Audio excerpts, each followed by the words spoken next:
सिटीबाट चाहिँ तर्फ पर्दैछु। 12:30 बजे पनि मान्छेहरूको चहल पहल यस्तै हुन्छ। यहाँ निर्धक्क भएर मान्छे हिँडिरहेको हुन्छ।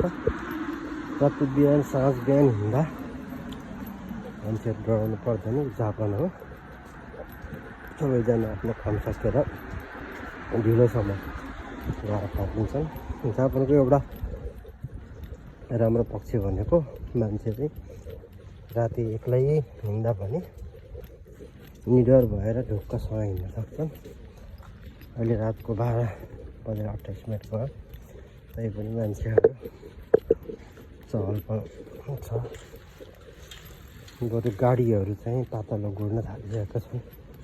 प्राय भाडाको गाडी भन्दा पनि प्राइभेट गाडीहरू धेरै हिँड्छन्। र यहाँको एकदम सहज यात्रा भनेको ट्रेन यात्रा हो।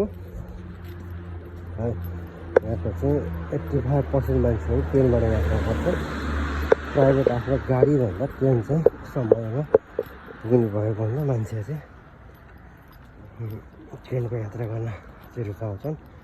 मान्छेहरू निर्धक्क छन्, आफ्नो गन्तव्यतर्फ गन्तव्यतर्फ जाँदैछन्। यस्तै छ जापान प्रदेशको ठाउँ।